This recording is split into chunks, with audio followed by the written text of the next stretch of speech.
They called her name over the loudspeaker, loud enough to make every cadet turn. In front of the entire unit, Sarah Finch was handed a sealed envelope and told to exit the lineup. No reason, no explanation, just the cold precision of institutional rejection. Someone laughed. Someone else muttered, "Guess the farmer's daughter couldn't keep up." Have you ever been publicly humiliated for something? You drop your story in the comments. We know those moments never leave you. Sarah said nothing. She just walked away. But while the academy erased her name, one file was quietly duplicating in the simulator logs. And one aircraft, untouched, off books, was already being prepared by the only man who still believed in her. She wasn't done.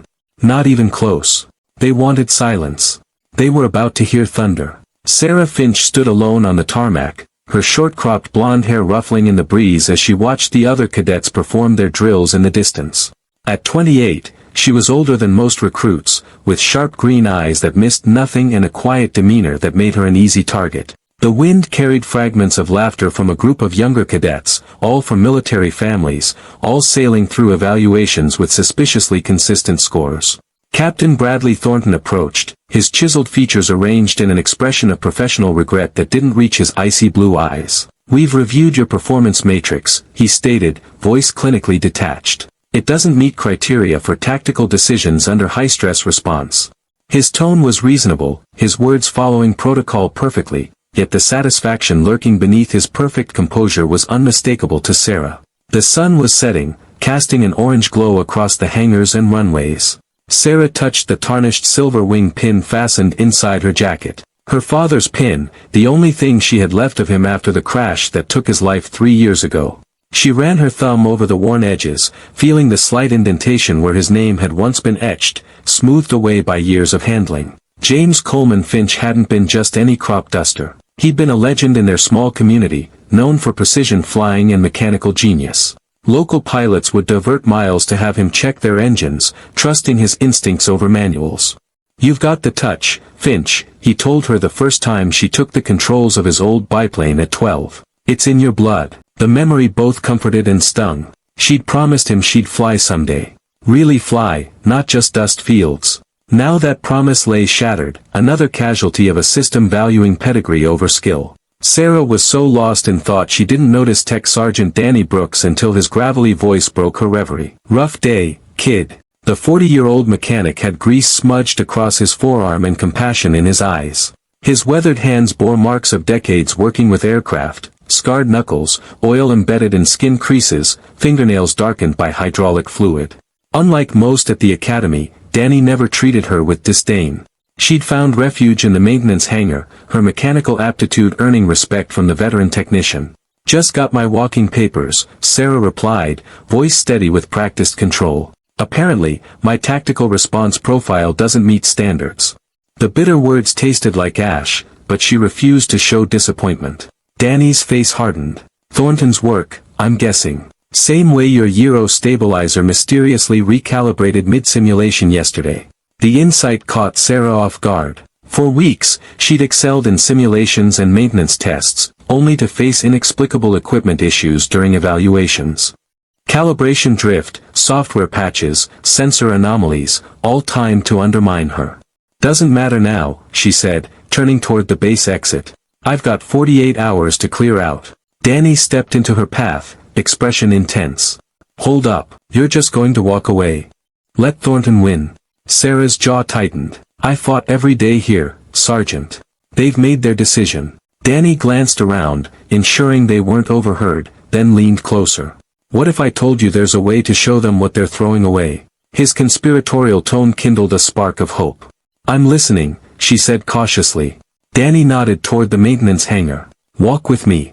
As they crossed the tarmac, he spoke in low, urgent tones.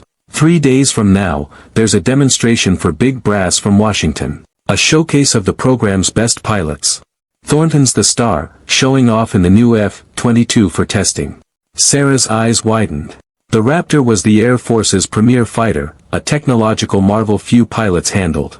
"What's that got to do with me?" she asked, a wild idea forming. Danny's eyes glinted with mischief and determination. "I've watched you, Finch. You've got skills these silver spoon flyboys couldn't touch with a decade of training. It's in your instincts, how you handle machines. He paused at the hangar entrance, facing her fully. Your father and I served together 8 years before the incident that grounded him. I was there when they falsified the systems report. Called it pilot error when the real error was Thornton's manipulated flight data. Sarah felt a jolt as Danny's gaze flicked to the barely visible edge of her father's pin. You've got 3 days, he continued. 3 days to prove what you can do, and I know how, but it's risky, career-ending for me, possibly worse for you. The simulator hummed to life under Sarah's touch, its controls familiar yet thrillingly different from anything she'd officially trained on. Danny stood watch at the hangar door as she settled into the pilot's seat, heart racing with fear and exhilaration. The soft blue glow of the instrument panels illuminated her face, casting shadows that accentuated her determined expression. Her fingers moved across the startup sequence with precision, each switch and dial responding as if welcoming her home. You've got 2 hours, he told her. Make them count. As the screens lit up, Sarah closed her eyes, transported back to golden wheat fields and the rickety biplane that had been her first classroom. Her father's voice whispered, "Feel the aircraft, Finch. Don't just fly it, become it." The memories flooded back. James Finch had been more than her father, her mentor, champion, and first glimpse into a world beyond their farm. A former military pilot grounded by injury, he turned to crop dusting to stay aloft. On her 12th birthday, instead of a doll or bicycle, James led her to the airstrip behind their property and hoisted her into his weathered biplane's cockpit. She recalled the smell of aviation fuel mingling with freshly turned soil, the cracked leather seat, the control stick fitting her small hand perfectly. Time you learned the family business, he'd said with a wink. Simple lessons evolved into something profound. By 16, Sarah could diagnose engine problems by sound alone, saving 3 local pilots from mid-flight issues. The first, old Mr. Grayson, had a misfiring Continental engine during seeding season. Sarah, hearing the irregularity from the ground, radioed landing instructions and identified the fault before his wheels touched down. The second was a crop duster whose controls failed at altitude. Sarah talked him through an emergency procedure her father taught her. The third, a businessman with a faulty Cessna fuel system, offered to fund her education after her makeshift repairs. She declined. Finch pride ran deep. What her instructors never knew was that Sarah had won the Regional Agricultural Aviation Simulation Challenge 2 years running, outperforming veterans in extreme weather navigation. Judges were shocked when a 23-year-old woman emerged with a record-setting score. It's not official training, an instructor dismissed during her application interview, brushing it aside with a condescending smile. But those skills, intuitive airflow understanding, adapting to sudden changes, protecting aircraft systems, made her exceptional. The Academy's protocols couldn't measure her. Now, as the simulator came online, Sarah opened her eyes with renewed determination. The F-22's virtual cockpit was complex, but the principles were the same. She familiarized herself with the controls, the heavier throttle, the steeper response curve, sensing the aircraft's heart beneath the technology, waiting to dance with the right partner. Danny had stolen access codes from the instructor's database, a serious offense that could end his career. Some things matter more than rules, he'd said gruffly. Like justice. Your father would have done the same. The simulator program was the advanced combat training module for final stage cadets. If Sarah mastered this, she could fly anything.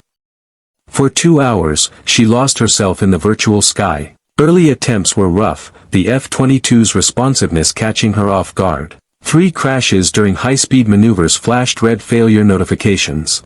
But with each run, her hands grew confident, instincts honed over Kansas farmland asserting themselves.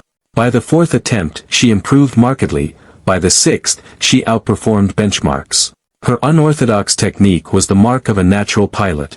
When the simulated F-22 suffered a hydraulic failure at Mach 1, Sarah instinctively stabilized it, maintaining mission parameters. When Danny returned, warning of security rounds, Sarah had completed 3 combat scenarios with top-class scores. I told you, Danny said with satisfaction as she powered down. Security logs showed only maintenance checks, thanks to his preparation. You've got the touch, like your father. James could feel an aircraft's limits better than anyone, before Thornton ensured he'd never fly military again. Sarah's hand brushed her father's pin. Why didn't you tell me you knew him so well? Danny's expression grew somber. Watching your friend's reputation destroyed does something to a man. I fought it then, got nowhere. The system protected Thornton, the golden boy. But seeing you fly, it's like history's second chance. Footsteps approached the hangar, cutting them short. We've got to move, Danny whispered, guiding her to a side exit. Security. As they slipped out, Sarah realized the simulator was still running. A security camera's red light blinked silently. Danny noticed too late. Damn it, he muttered. Someone's going to see that. Sarah felt dread. What now?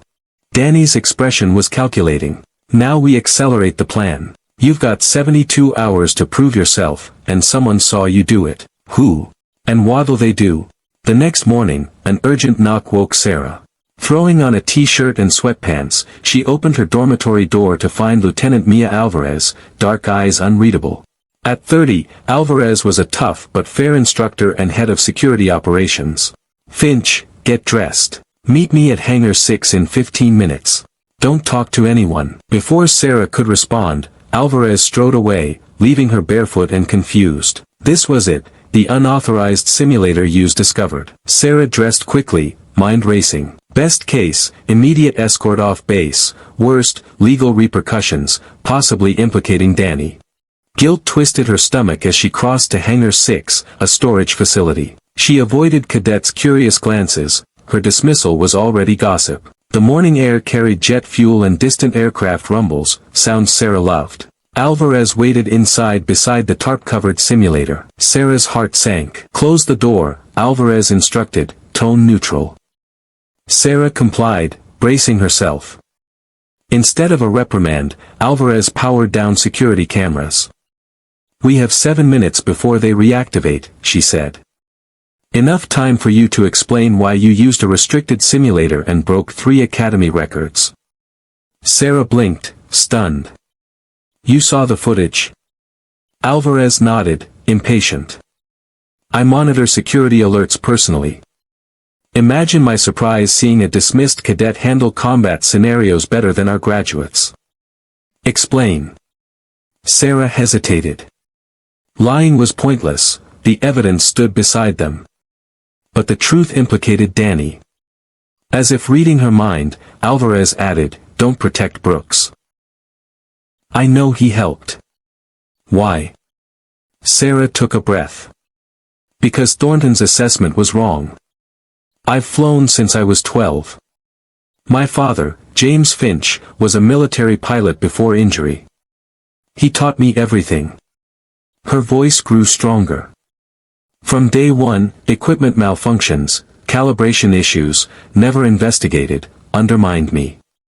I used the simulator to prove to myself I deserved to be here. Brooks gave me that chance. Alvarez's expression stayed neutral, but something flickered in her eyes, recognition, perhaps. As a woman in a male-dominated field, she'd faced her own battles. That's a serious accusation, Finch, she said. Manipulating evaluations is court-martial territory. Sarah squared her shoulders. I know the risks. Alvarez glanced at her watch. 3 minutes. What was your plan? Break in, prove you can fly, then what? Your dismissal's filed. Sarah's defiance faded. I don't know. It was impulsive. Alvarez softened slightly. Not stupid. Reckless, maybe. She pulled back the tarp, revealing the simulator. You know this is for Friday's Pentagon demonstration? Thornton spotlight. Sarah nodded. Danny had mentioned it. What if, Alvarez said slowly, instead of leaving quietly, you showed the brass what talent Thornton's pushing out? As cameras reactivated, Alvarez resumed her professional tone. You're restricted to base until discharge, Finch. Comply with protocols. She paused. Walsh uses code 472 ALMA for sessions. He's forgetful about logging out. Then she left, leaving Sarah reeling with possibilities. That night, using Walsh's credentials, Sarah slipped into the simulator. Movement startled her. Cadet Ethan Walsh stepped forward, face unreadable. Figured I'd find you here, he said quietly. Sarah tensed, but Walsh didn't sound an alarm. Thorne assigned me to watch you, he admitted. Said you might try something. Told me to record anything suspicious. He held up a voice recorder, then switched it off. Sarah eyed him warily. Why tell me? Walsh hesitated, gesturing to the simulator. Last week, you fixed a Mark V stability issue 3 instructors couldn't. Then your evaluations showed you failing basic stability. It doesn't add up. He glanced at her simulation scores. I've tried that inverted descent for weeks. Thornton says it's essential for Friday, but I can't get the timing. For an hour, they trained, Sarah guiding Walsh through the maneuver. Walsh revealed more, Thornton's altered your scores. I've seen it. Then the bombshell, the F-22 for Friday, FX-97, call sign Coleman, your father's. Thornton requested it, talking about poetic justice. Sarah froze. Walsh's expression shifted to respect. I see someone who flies like she belongs. The next 48 hours blurred with clandestine meetings. Sarah, Alvarez, Danny, and Walsh formed an alliance. By day, Sarah pretended to prepare for departure. By night, she mastered the F-22 systems in the simulator. You're a natural, Danny said, pride softening his gruff voice. Alvarez monitored Thornton's movements, discovering his private FX-97 inspection the night before the demonstration. He'll make adjustments to ensure it performs to his specs, she reported. Walsh asked, tamper with it? Danny shook his head. Not directly. Subtle tweaks for an edge. Sarah frowned. Could those be used against him? Danny's smile was answer enough. Their audacious plan required split-second timing. Alvarez ensured Sarah's base access, Walsh provided surveillance gaps, and Danny documented Thornton's changes during inspection, implementing countermeasures. Getting Sarah to the aircraft meant navigating checkpoints. Alvarez handed her a forged badge. This gets you past level 2. After that, you're on your own. Walsh noted a surveillance gap between 1345 and 1405, but warned, you'll cross the main corridor at peak changeover. The night before, Thornton was agitated, obsessively reviewing flight patterns. Sarah watched his inspection from a hidden spot, confirming suspicions. Thornton made subtle adjustments, Danny documenting them under the guise of an injury. Danny dropped a data drive with the evidence as he passed Sarah's hiding spot. Unbeknownst to them, Thornton reviewed security footage, spotting Sarah in a restricted area. Not this time, Finch, he murmured, reaching for his phone. Demonstration day dawned clear. Sarah reviewed the plan, a 3-minute window to reach the runway. Danny's countermeasures restored the FX-97's factory settings. At noon, Sarah met her team. Danny looked exhausted but determined. The Coleman's ready, he said. Alvarez frowned. Security rotation changed.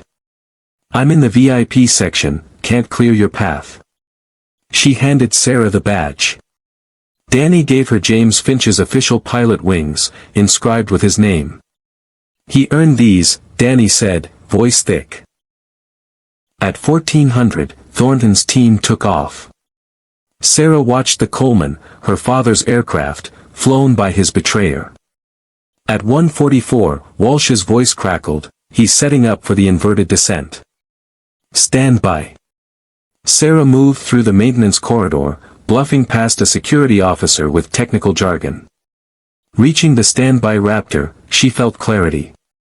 Tower, FX-93 requesting emergency takeoff, she transmitted, using her father's call sign. A confused tower demanded verification, but Danny's interference reset the system, granting clearance. The Raptor surged, pressing Sarah into the seat. Above, Thornton completed the inverted descent, but Danny's changes forced him to compensate. Sarah's aircraft appeared on his radar, sparking confusion. She maneuvered alongside the Coleman, locking eyes with Thornton. Fury crossed his face as she tapped her father's wings, smiling. Thornton's aggressive maneuver, misjudging the factory settings, sent the Coleman into a spin. Sarah hesitated, then radioed, "Coleman, reduce throttle to 40%, ease stick 2 degrees port." Thornton stabilized, pride wounded. Sarah executed a perfect roll, demonstrating the recovery. Tower, FX-93. Thornton's having control issues. Requesting to complete the demonstration, she transmitted. General Michaels, amused, granted permission. For 10 minutes, Sarah showcased the Raptor's capabilities with intuitive flair. Landing, she dedicated the flight to her father. In the briefing room, Danny's footage exposed Thornton's unauthorized adjustments. Walsh revealed score manipulations, Alvarez reported a pattern of bias, and Danny linked Thornton to James Finch's career-ending crash. Thornton was relieved of command, Sarah reinstated under probation. Michaels presented her with her father's posthumous medal. 6 months later, Lieutenant Sarah Finch flew the Coleman, her father's wings gleaming. New protocols ensured fairness. As she descended, she whispered, "For you, Dad."